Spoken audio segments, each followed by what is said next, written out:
All right, I got access to the car. I hooked a little 12-volt battery up from the ATV right now. Earlier, I actually had my truck hooked up to it, and I kept the truck running to make sure I got a high enough voltage. So on the Model S here with the nose cone, you remove the nose cone, there's a ground stud and there's a positive stud right there, so you can provide power to it. And the driver's door I can't open from the outside because, well, there's not really anything, the handle doesn't work, can't grab anything, but I can definitely release it from the inside. So I got in on the passenger side after removing the tape, and this window here, interestingly, it keeps lowering every time I open the door. It thinks it's all the way up and lowers a little bit, but it just keeps going down and I can't raise it back up. So that kind of sucks at this point. And the car is just starting up, and I don't know why it's beeping right now. Something's going on. But I pretty much went through the car already. And so this here works. The car looks nice on the inside. I had the trunk open. Now it doesn't do it anymore. It worked. It powered up. It actually opened itself, but it didn't close. Oh, it doesn't close now. Don't know why, but it did open itself. So it seems to work. And then here we got this one here is nice, this cover, which that is really cool because the one that we have in our Tesla got like a glue stain or something on here, so we'll probably move that over if it fits. I assume it fits. This here was kind of pulled off. This is pulled down, I don't know why, and there's the charge port. Not sure. The cover here seems to be missing, or is missing. That is not too terrible, but it would be nice if it's here. But other than that, back here this seems to be all nice.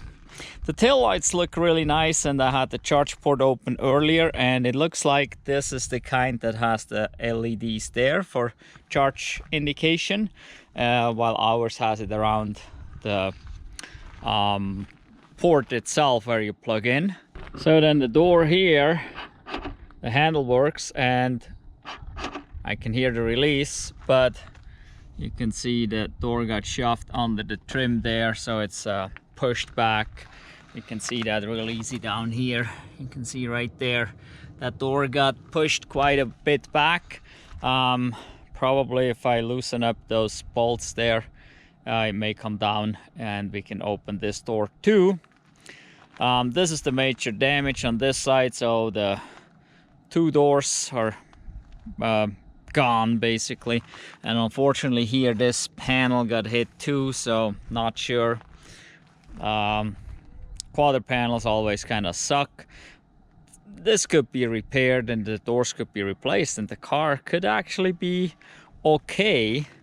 There is some dents in there and stuff. There's a dent here, so it deformed something down there too a little bit, but it's not too bad. So this could definitely be a working car again, relatively easy.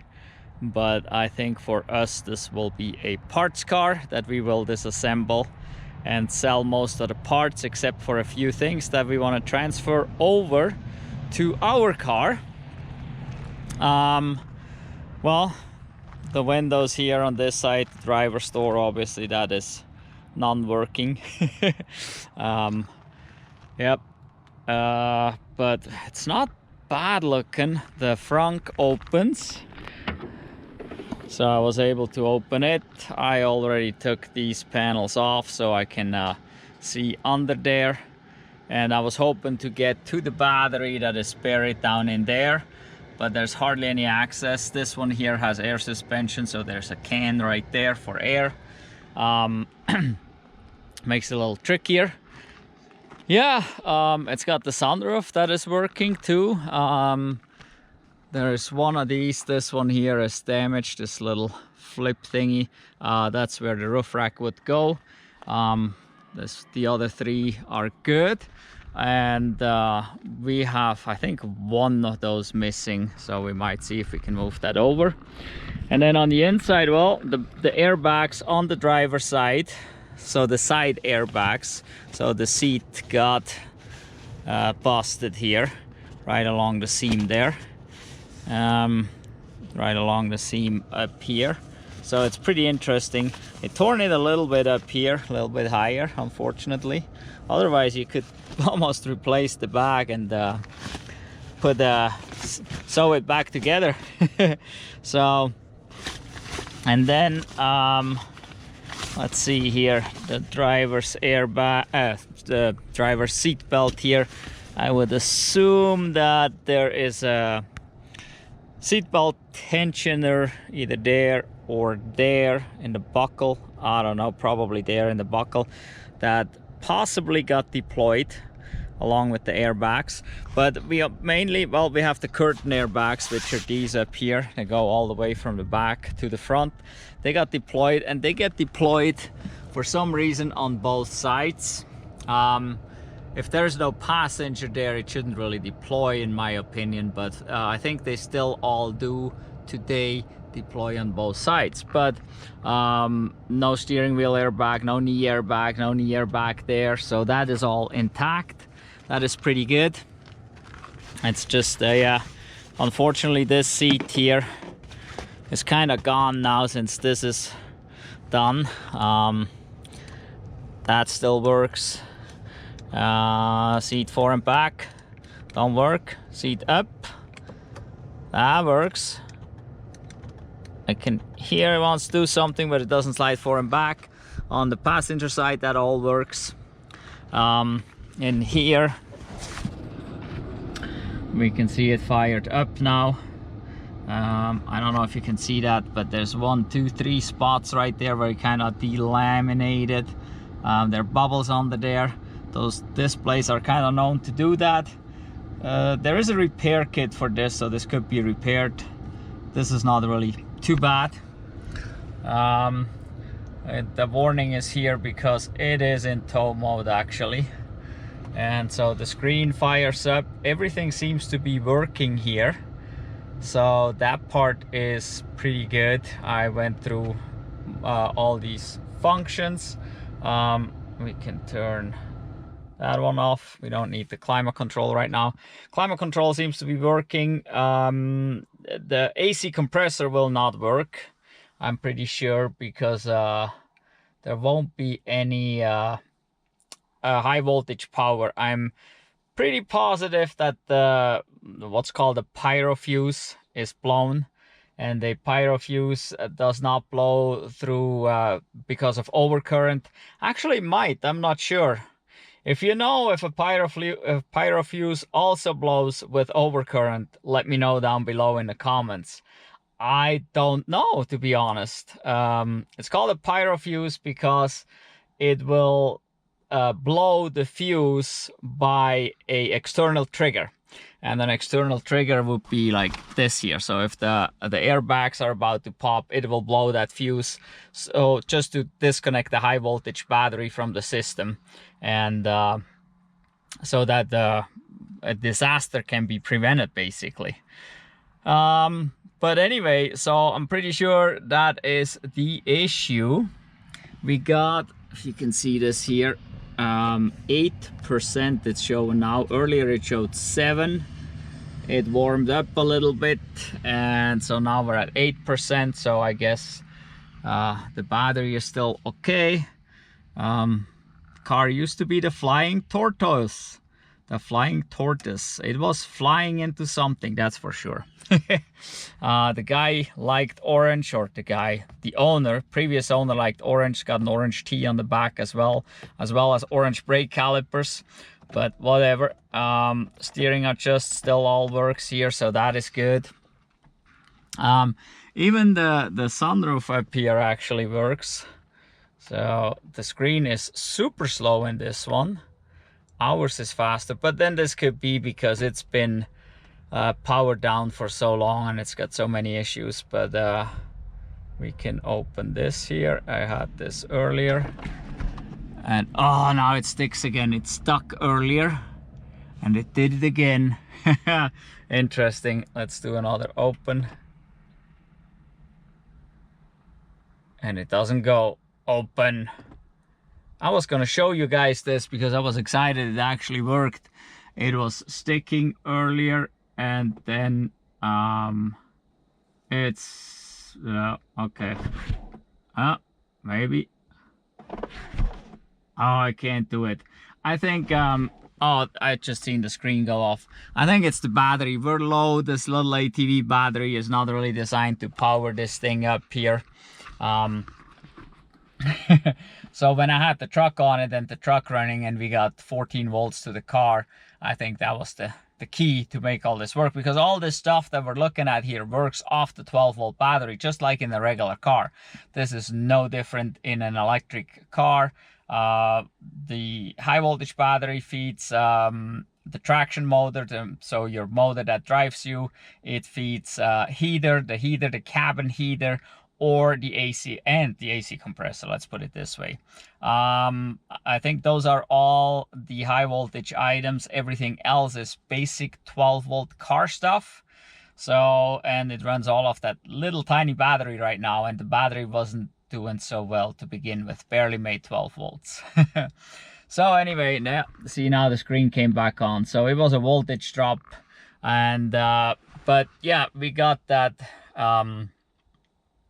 sunroof working earlier, so that's all good. Seems like pretty much all the lights do work. I couldn't get the fog lights to come on, but that's besides the point. That's no biggie. And interestingly, it has a software download waiting, so we could connect it to Wi-Fi and update it. That still works, and we got the manuals in there as well, so that's all good. Never tried the hazards, but they seem to work. So everything's pretty good. Unfortunately, the headliner is now busted because of this here, right? Because the backs came out. This comes out here. And then it drops, so it rips. This whole piece here actually comes down a couple inches. And interestingly, back here, obviously, this trim has to fall down or come down for the side piece to drop, or the side piece will drop because the airbag will force it, whatever. And so this is secured here on both sides, so it actually doesn't hit anybody that sits here. So that, I thought, was pretty interesting. I never even thought about something like that, but I guess the engineers did think about that, so it can't hit anybody. It's secured right there when these curtain airbags come down, and yeah, they go all the way back. Same thing on this side here, all the way back there. So that is basically busted. And there's the little lights back there, and those little lights would have this ring on it, but I got both of those. They were actually laying on the ground, so on the floor in the back. Well, so yeah, this all here works. The interior looks nice. I mean, it is nice, definitely. Even this corner here, this is always the issue, and this is a little rubbed. Oops, it shocked me there. It's a little rubbed, but not bad. This is the other corner that's an issue, not bad either. So overall pretty good. Here, orange brake calipers. The person sure liked orange, don't know why, but looks a little odd. The tail lights look really good actually.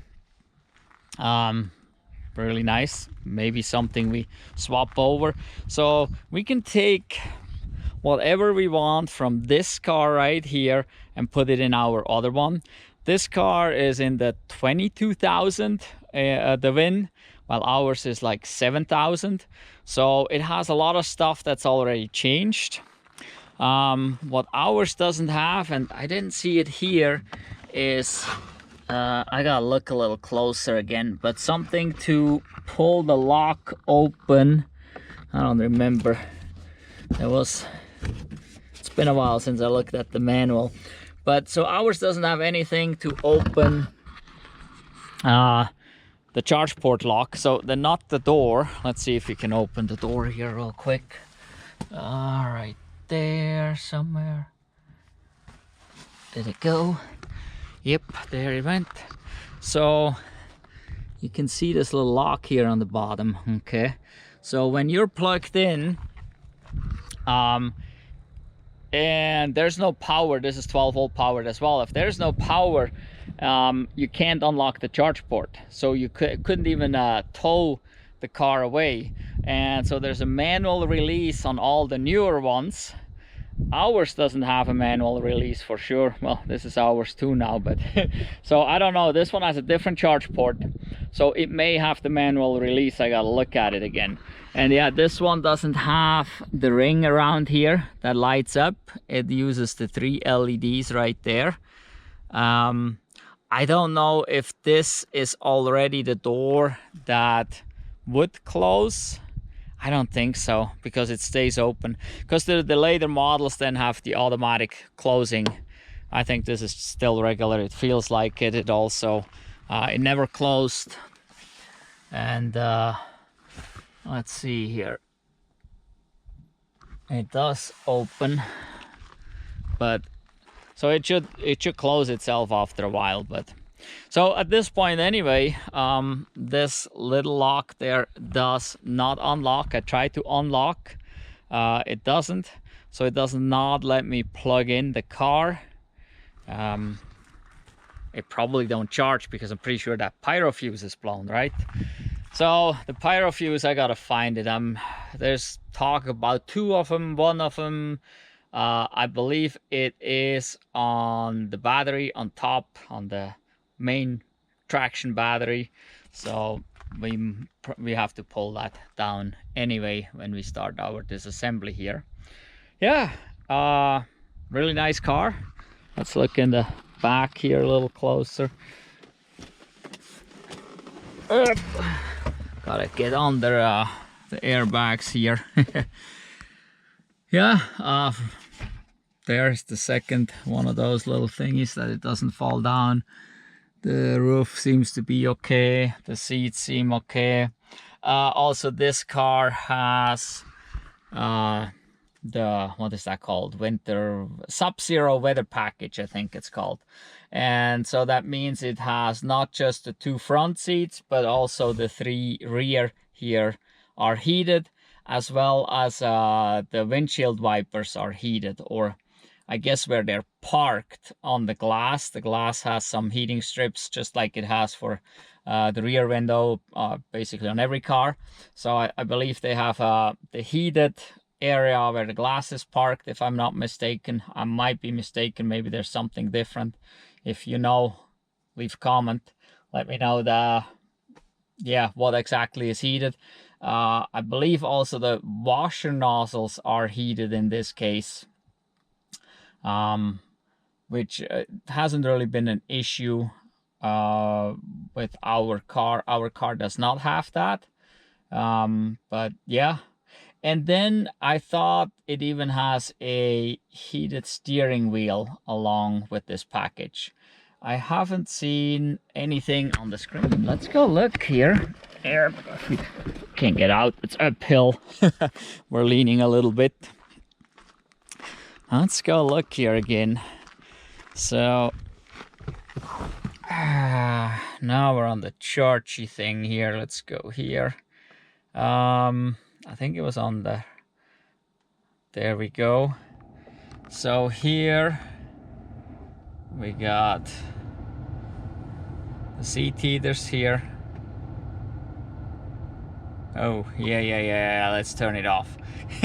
Not enough battery power. Fan, let's turn it down.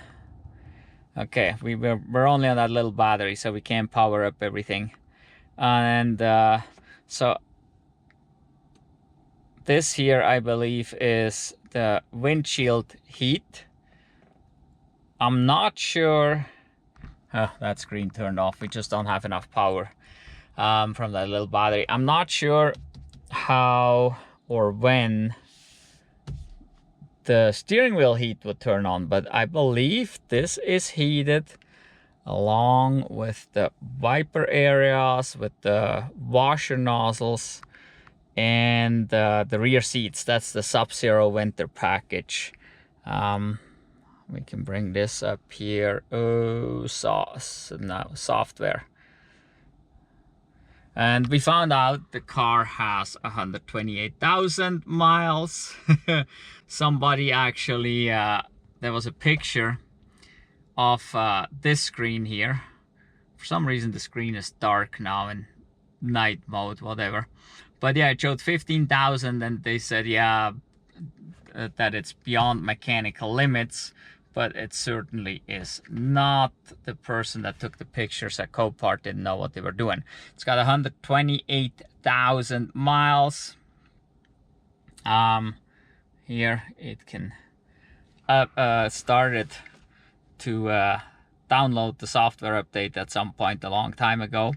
But anyway, let's go here. And so it has air suspension. I knew that already. Audio system is premium, which is cool, and I tested that too. All the speakers seem to work. The subwoofer is back there. It sounds great in here. It's amazing. Ours has a bass system and half the stuff isn't working. So obviously, you know what I'm thinking. I'm probably going to steal some of the stuff out of here and put it in ours, and maybe we'll do some upgrades to ours to see if that's even possible. So if we can, I don't know how the wiring harness is, if they all have the same wiring harness and all the wires and everything is in there, or if it's not, or what needs to be done. But we'll figure this out. And if you have a 2013 with a bass stereo, you might be able to see one of our videos here and see how you can, or maybe cannot update that, but we'll find out. I gotta look into this. But yeah, also the Sub-Zero winter package would be nice, because we live in Montana, and it would be nice to have that, especially rear seat heat when the daughter sits back there, or anybody sits back there, to have seat heaters there. Steering wheel heat, I believe we don't have steering wheel heat. I don't think so. I think it's only in the Sub-Zero winter package. And then with the wipers, yeah, well, if it's the area down here in the windshield that is heated, that would obviously require the windshield to be replaced. And yeah, that won't be happening, I guess. The wiper nozzles, washer nozzles, if I can move those and make those heated, that would be cool. So I got a bunch of projects anyway that I could do. Also, our glove box here doesn't do this anymore. In our case, if you have watched the video, we got magnets there, and you pretty much have to grab it on the side and pull really hard. But hey, this works wonderful. So if we could transfer that, that would be something. Yeah, I don't know. There's many things we can do with this car. Also, we do have plans to get back to the project that we initially bought our cheapest Model S for. If you see in the video, the cheapest Model S we could find. That was a year ago. And it was intended for a project until my wife decided to keep it. So now we bought this one to hopefully do this project now. Use some of the parts out of this car, put it in our car. So more projects. And see if we can sell as many as possible parts from this car, and hopefully get some money back here. It would be really nice if we could get all the money back, but I don't think that will be possible, because some of the expensive parts that would sell really good, like the battery pack, we'll probably be using in our project, or well, we will be using in our project. So we can't sell the battery pack. The drive unit probably stays here. Like I said, maybe the seat and stuff, I'll probably use these seats, throw them in hours, throw them. But yeah, because they have the seat heaters in them and so on and so forth. Yeah, we probably sell the MCU because this seems to be a slow MCU one. Ours seems to be faster. I don't know why this one is so slow. Well, yeah, it shows premium audio system. It has the cold weather package. They just call it cold weather package here, but I'm pretty sure it's called Sub-Zero something, Sub-Zero weather package, whatever. But here it just shows wiper heaters. Don't know why. It has the garage door opener. It's got the NVIDIA Tegra in there. Modem capabilities, 2G, 3G, 4G. And then motor type rear is the induction large. That's what these rear wheel drive Teslas have. This is not a performance. I intentionally wanted this here without being a performance, because we don't have a performance. And so with it being the same as ours, I can swap more parts. I also wanted to have the same drive unit in this one, so that will help me to familiarize myself with what we have as I'm taking this here apart. I like that Sub-Zero weather package. Hopefully I can use some of that. What else are we gonna do here?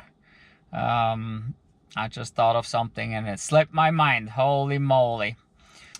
Yep, and in any event, let's see here. This one has the air suspension. Right now it seems to be disabled. It says press brake to enable. I press the brake all I want. It doesn't enable it. I don't know why. It may just be because that compressor actually may use high voltage. That may be the issue.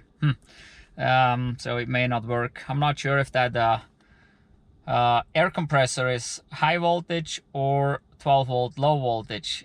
If you know, leave a comment down below. Then I have to do a little less research, so that would be wonderful. Yep, so yeah. So if you need any parts, let me know if you need parts out of a 2013 Tesla Model S. Like I said, most of these parts will be for sale. I want to see if I can make the stereo work in ours with parts from this one. I'm not sure what actually is wrong in ours, but if you watched the video what we found wrong, you'll know that there was issues with the stereo, and this here seems to be working fine, and this here is a premium sound, so we want to do that. Yeah, I don't know, it's pretty cool. We like it. It's got the carpet floor mats in the front here. Doesn't have any floor mats in the back, unfortunately. Somebody left me a pair of pliers there. So the floor mats are nothing exciting because we already have floor mats. Then in here, this is also just the floor mat deal in here. It doesn't have the yacht floor, because they had this yacht floor that looks like on a yacht, I guess, on a boat, with I think a wooden insert with some rail looking things on it. I don't know. They're worth more money, I guess, or it could have had a console, but it didn't. We didn't see much on the inside in pictures, so I don't even remember if I could see this online, but so far so good. Yeah, it's gonna be a lot of work. We still have a door module issue on our car with the handle, and so with well, with this door here definitely busted. Pretty sure that handle is probably bent out of shape. But the control board that's on the handle here is most likely the same that I have, and so I may be able to swap that. Actually, I'm not sure. It's the front door, so that may be different than the rear door that has our module issue. Who knows? I'll find out as I tear this thing apart here, and we'll go from there. But so far it looks all right. And oh, one other thing I almost forgot. That's what I forgot earlier. It's this one is supposedly has dual chargers. What are dual chargers, you ask? Good question. So every electric car has a charger on it, because anytime you plug into AC power, which is level 1 and level 2 charging, which is usually what you do at home, then the box you hold in your hands, or whatever box you have hanging on the wall, is not actually a charger. It's an EVSE, an electric vehicle supply equipment, and it just supplies AC power to the car, and the car charges the battery with its own charger. So the Tesla had the option to get dual chargers in these models, and the single charger, I believe, does 11 kilowatts, and then you can add a second one, or could add a second one. That was an option back when, that no longer exists. So then you could add the second one to it as an option, which got you double that, which is 22 kilowatts. And according to the research I done on the VIN, this car should have a dual charger in here. And well, where can you use that, or where would that help you? Pretty much nowhere. Today, at least, it won't help you much anymore. The intention back when in 2013 was with having a charging network, and with there being so few chargers everywhere, you could faster charge at home, or on the road, wherever anybody has a Tesla destination charger. The Tesla destination chargers were capable of a 100 amp setup, which there goes a diesel truck, if you can hear it. So Tesla destination chargers, the original ones, they were capable of a 100 amp setup. That doesn't mean that everyone was set up like that. We got two of them here, and ours are not set up for 100 amps. But now that said, if I would change that whole thing and would run a second cable and add an additional breaker, I could set that up for 100 amps. And then this car could charge at 22 kilowatts on AC. And that is pretty darn fast for AC charging. I mean, it's overall pretty fast if you have nothing else available. So obviously, if you have a DC fast charger available, this car here, this particular car, would only charge up to about 120 kilowatts anyway, or 150 kilowatts max. 150 max, this one here. But when this was designed, there, I think it was 115 or 120 kilowatts on a DC fast charger, and 22 kilowatts compared to about 115 kilowatts. That's quite a lot. That's almost a fourth of it. So you could gain quite a bit in a few hours. Wouldn't have to spend the whole night. You could actually get a full charge in just a few hours, in like an afternoon or a morning or something. So I don't know what I'm gonna do with that at this point. I mean, obviously it sounds really cool to have it, right? So maybe I swap it, but they're liquid cooled as well, so it ties into the system for the battery cooling and everything. So it's not like just a couple bolts and a couple plugs. Got to deal with all the liquid cooled battery stuff as well. So maybe not. Also, it adds weight. Obviously, it's additional weight. I don't know how heavy it is. I don't know, 10, 15 pounds or so, maybe 20 pounds. I don't know. Anybody know? Leave me a comment down below, and if you know how heavy the charger is in a Model S. I don't know how heavy they are. But anyway, it adds weight, and weight is always a bad thing, because that reduces range. Not a lot, I know, but every gram you can save or something is really good on a car. On any car for that matter, even a nice car. So yeah, that may be another project I do. But yeah, other than that, it's just exciting to see that overall everything is functioning. It fired up. It shows that there is a battery charge there. The interior looks decent. I mean, pretty darn happy with this overall here, except for one thing, and that's the thing we have to figure out here tomorrow. This car showed a hitch in the pictures, and well, the hitch would be down under there and right there somewhere, and you would see it sticking out. The hitch is gone. So I'll probably make a separate video on this about Copart and the horror stories I heard about things happening at Copart, and I believe I'm a victim of this, just like so many others have been. So we'll get into that some other day because right now it's just exciting to see that we got the car basically opened up, and this here definitely does not close on its own. There we go. But yeah, we got the car opened up, got to see it. It looks to be in good shape. Everything seems to be basically working. Yeah, the headlights are good looking. Fog lights, everything seems to be here in decent shape. What we found on ours is we have a little leak here. It blows actually some snow in the winter time and some rain during the rainy season. So I don't know, maybe we can swap some seals or something. Yeah, don't know. I'll find out.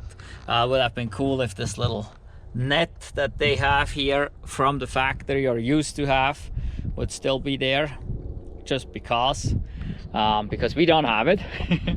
Yeah, but so far so good. There will be many more videos to come about this car, what we do with it. We might keep the wheels. They got a little curb rash, but they're 19 inches. We don't have that style. I like that style, so we may keep those, or we may at least throw them on our car and burn the rest of the rubber off, because tires aren't cheap either. So all right, well, stay tuned for more on this car. We got plenty coming. Make sure you're subscribed so that you don't miss any of this. We'll tear this thing probably down to every single piece so that we can sell all the parts and pieces. We can use some of them, like I said, on our car, so you'll see how to swap things and what you can do, what you can't do, since this car is already a little bit different than ours, just 15,000 cars later. So yeah, we'll see.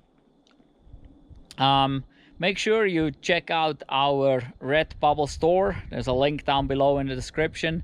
You'll see t-shirts, hats, blankets, shower curtains, anything you can imagine, with designs that we created about EVs, sustainable transport, sustainable energy, and so on and so forth. And yeah, this helps support our channel here a little bit. We're not making much money like many others. Stuff goes relatively cheap. So go check that store out, and as always, give us a thumbs up for this video and all the other videos. It really helps to get that YouTube algorithm going, and we want to show these videos to as many people as possible so they can see these cars can be repaired. They're not rocket science, okay? Even though it's a Tesla, it has nothing to do with SpaceX. It's not rocket science. So these can be repaired. They're not that difficult. Most of the stuff on here is regular automotive stuff and can be done by any shop. And if you're a little handy and done things before on your ICE car, you can handle these as well. Not too hard to do at all. So yeah, well, that will be it for today. I hope you enjoyed this video. Like I said, don't forget, give us a thumbs up, subscribe to the channel. Thank you for watching. Goodbye.